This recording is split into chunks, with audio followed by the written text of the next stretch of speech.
ஏன்னா வந்தவொடனே எனக்கு தலைப்பு பார்த்துட்டு எனக்கும் கன்ஃபியூஷன். என்னடா வந்து படம் என்கிட்ட டைட்டில்னு சொல்லல, எதுவுமே போஸ்டும் அனுப்பல. எனக்கும் கூப்பிட்டுருக்கான், விஜய் முருகன் சாரையும் கூப்பிட்டுருக்கான். அவர் காலையில் ஃபோன் பண்ணி அவரு கேட்டாரு, கூப்பிட்டாண்டா திடீர்னு இப்போ தெலுங்கு பிசினஸ் கால் பண்ணிட்டாங்க, அவன்கிட்ட சொல்லு வர முடியலன்னு சொல்லிட்டு. என்ன படம்னு என்ன கேட்குறாரு. இல்லை சார் அவன் கூப்பிட்டான் வரான்னு சொல்லிட்டு எந்த தகவல் இல்லை, எனக்கு எதுவுமே அவன் அனுப்பலை அப்படின்னு. அப்படின்னு சரி விஷ் பண்ணேன்னு சொல்லிட்டு இந்த மாதிரி வர முடியலன்னு சொல்லிடு அப்படின்னு சொன்னாரு. உள்ள வந்தோடனே எனக்கு கன்ஃபியூஷன். இந்த பக்கம் இந்த போஸ்ட் சுத்தும் போது இதுல கரான் இருக்கு, அந்த பக்கம் தனுஷோட போஸ்ட் இருக்கு.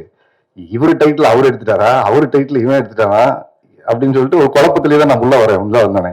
நான் தமிழ் இங்கிலீஷ் கீழே போட்டிருக்காங்களே, காராவா இல்ல கராவா அப்படி இந்த பேரெல்லாம் நம்ம மாத்திப்போம் இல்லையா, அது யாரு வச்சாங்க என்ன பிரச்சனை தெரியல. வந்து உட்காந்து நானும் சாரா தான் பேசிட்டு இருந்தோம். வந்து உட்காந்தவனே அவரு பொங்கி இருக்கிறதெல்லாம் கொட்டிட்டாரு, அவர் மனசுல இருந்த விஷயங்கள் எல்லாத்தையும்.